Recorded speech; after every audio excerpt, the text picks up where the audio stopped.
But how did it feel like? Well, adding new characters felt pretty weird, like Ryan, Emily, Trevor. I have to say that name was kind of a jumbo, and I think it got inspired by random cuts. Right, yeah.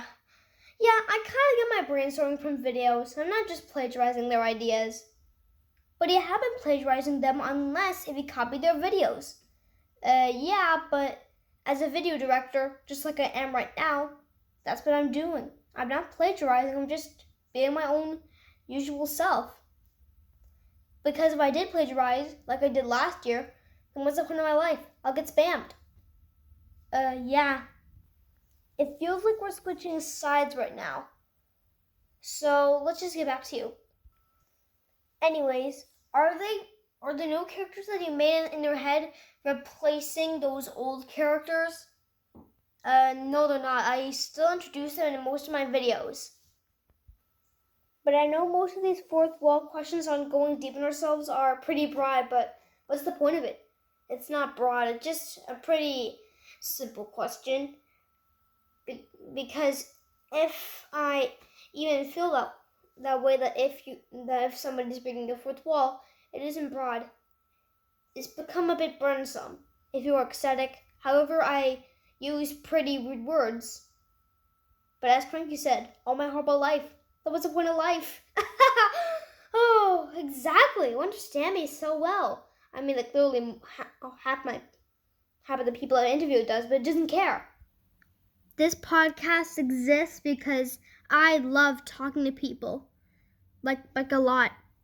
And I love going deep into their thoughts. We plant seeds of inspiration while we're talking about these questions that can sometimes break the fourth wall, but not by a lot. We enter a space of vulnerability and relatability. And as you see it, we're one complete different ahead. To quote Ramdas, this is pretty different than what I usually say. You go in deep into thoughts and they literally come true, I guess.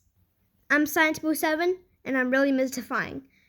So today on the show, and also I apologize for me not making any podcasts for a while, but that's behind the point. Anyways, today we're going to interview, just like we did in the last episode, is Thomas. I'm literally interviewing with people again and again. There's only multiple episodes about people interviewing with somebody, like me, and somebody else, a guest.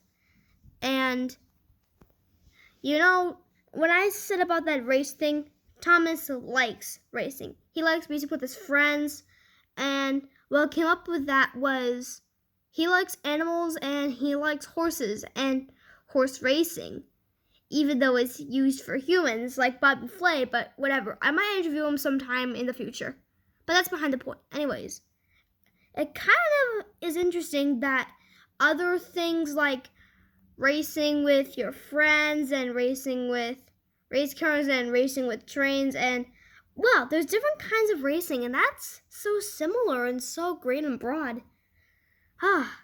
So much to learn. I can get really inspired by this. Yeah, this. Do you think most things would be more lenient? Well, I don't know what you mean, but I guess it should be. Because most shows are a bit insulting and kind of a bit weird, and their feelings are literally broken.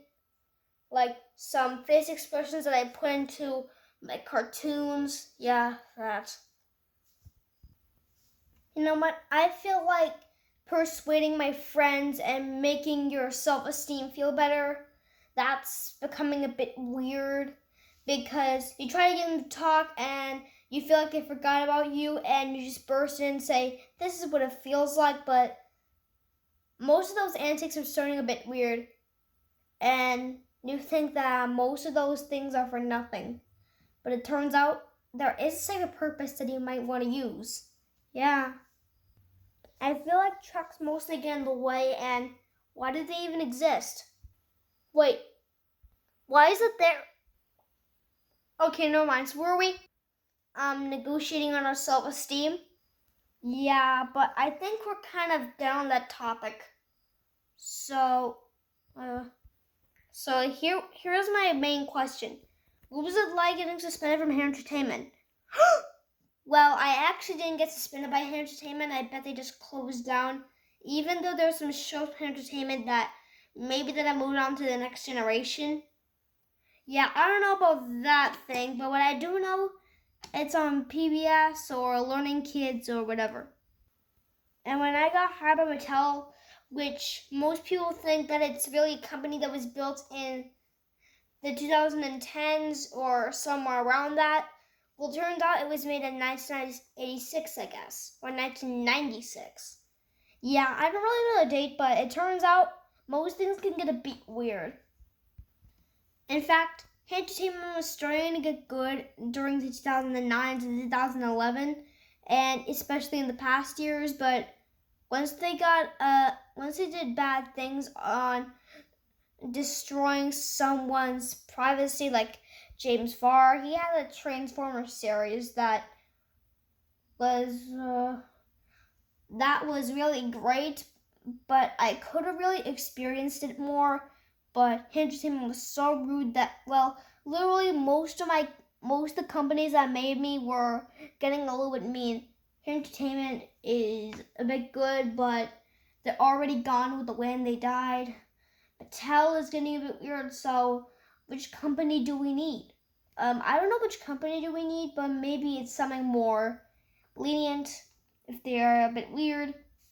Yeah. I don't know where we're gonna switch, but we'll have to find out if we get the news. Did we already get the news? Yeah, exactly. So I guess we're ending it here, or start again, my right? Ah! Susface! Run! I just wanna be your friend.